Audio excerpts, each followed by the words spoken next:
Psoriasis एक ऐसी बीमारी जो लोगों में ये कन्फ्यूजन है कि एक बार अगर हो जाए तो ठीक नहीं होती है। आज इस पे हम बात करेंगे। हमारे साथ बात करने के लिए मशहूर चिकित्सक डॉक्टर धीरज सिन्हा हैं, जो बताएंगे कि सोराइसिस होता क्या है, सोराइसिस के लक्षण क्या हैं, सोराइसिस का उपचार संभव है, अगर है तो क्या। दूसरी चीज़, कुछ डायबिटिक पेशेंट्स अगर इससे इफेक्ट होते हैं, पीड़ित होते हैं, तो उस स्थिति में उसको क्या करना चाहिए सर? सोराइसिस जो है उसके बारे में लेकर के बहुत तरह की गलतफहमी भी है। स्किन डिजीज है तो नेचुरली स्किन पर उभरेगा जो डिजीज, उसको हम स्किन डिजीज ही कहते हैं। सोराइसिस ऑटो इम्यून डिजीज है, ऑटो इम्यूनिटी से संबंधित डिजीज है, जिसमें कि रैशेज आ जाता है, ईचिंग होता है, और बहुत बार इतना इंटेंस ईचिंग होता है कि उसको बार बार नोचना पड़ता है, और कॉर्टिज़ोन वगैरह देते हैं डॉक्टर लोग, लेकिन उसका कोई प्रॉपर इलाज नहीं है। इसीलिए कहीं कोई अंग्रेजी लिटरेचर में आप मेडिसिन के खोजिएगा, पूछिएगा तो उसका लिखेगा कि देयर इज़ नो क्योर। वो एक कठिन रोग है, लेकिन ये कहना कि क्योर नहीं है उचित नहीं होगा, क्योंकि कुछ लोगों का ठीक हुआ है। और कठिन तो है, उसका ट्रीटमेंट कहीं भी कठिन है, लेकिन होम्योपैथी में बीइंग होम्योपैथ हम बता रहे हैं, उसका होम्योपैथी में इलाज है। लेकिन थोड़ा सा टाइम टेकिंग भी है, और कभी कभी किसी को सूट भी कर जाता है तो जल्दी भी ठीक होता है। उसमें आपको रैसेज आ जाएगा अंदर का, जो अगर उसका जो रीजन हम लोग रीड किए हैं, बहुत हद तक साइकोलॉजिकल और इमोशनल रीजन भी होता है, बहुत बार हाइजीनिक रीजन भी होता है, और बहुत बार जो है वो जेनेटिकली भी ट्रांसफ़र होता है। तो रीजन पकड़ना पड़ता है, रीजन के हिसाब से इलाज करना पड़ता है। सोराइसिस बहुत कठिन है, लेकिन सोराइसिस क्यूरेबल है। ये नहीं कह सकते कि ठीक नहीं होता है, क्योंकि ठीक होकर के गया है कुछ लोग तो ठीक होता ही है। और किस तरह का सोराइसिस है, किस स्टेज में है, ये रोगी को देखने के बाद पता चलता है। रहा बात आपका कि डायबिटीज से संबंध है कि नहीं, तो डायबिटीज से कोई हल्का संबंध नहीं, घनिष्ठ संबंध है, लेकिन टाइप 2 डायबिटीज से उसका संबंध है।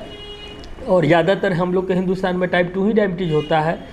संबंध यही है कि दोनों ही ऑटो इम्यून डिजीज है, यानी कि अपने ही सेल्स को मारने का, अपने ही सेल्स में कोई प्रॉब्लम होता है। जब इन्फ्लामेशन होता है, यानी सूजन हो जाता है, सोराइसिस में रेड हो जाएगा स्किन, जहाँ नोचेगा वहाँ फूल जाएगा। तो जब सूजन हो जाता है तो इंसुलिन रेजिस्टेंट हो जाता है वो बॉडी।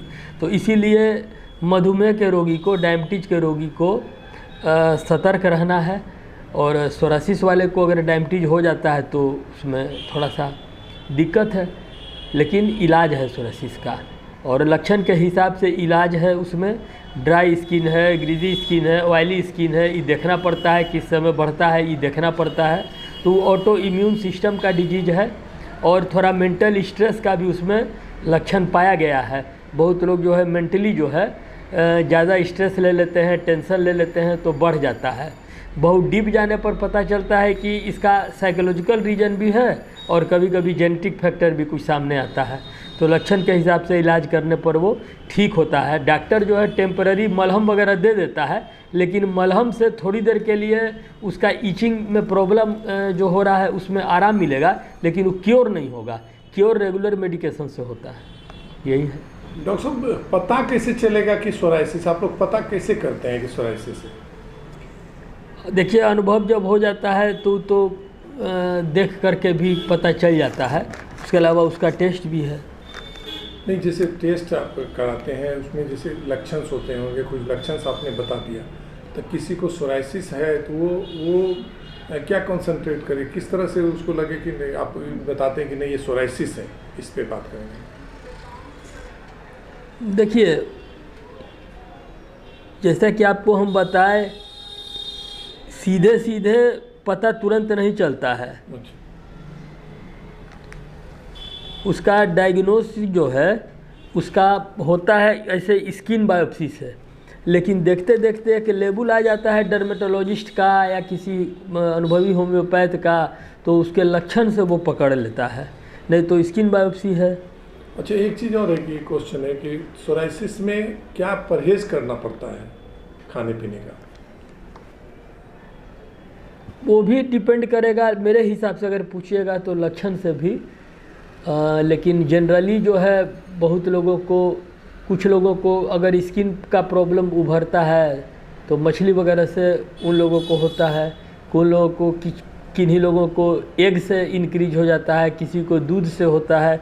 तो कोई एक खास पैटर्न नहीं है कि जिससे कि कहा जाए कि वो बढ़ता है, क्योंकि सोराइसिस में अक्सर देखा गया है कि खास करके एल्बो में, पेट में, पीठ में, कमर में, जहाँ जहाँ होता है देखा गया है कि स्किन जो है इन्फ्लेमेशन होता है, सूजन होता है, लाल हो जाता है और उसमें ईचिंग भी होता है। जब ठीक होने लगता है तो फिर वो ईचिंग जो है वो बंद होता है और जो उसका रेडनेस है लाल हो जाता है, कभी कभी नोचते नोचते खून भी आ जाता है, तो वहाँ का स्किन सूखने लगता है, पपड़ी जमने लगता है, फिर वो पपड़ी उतर करके फ्रेश स्किन आता है।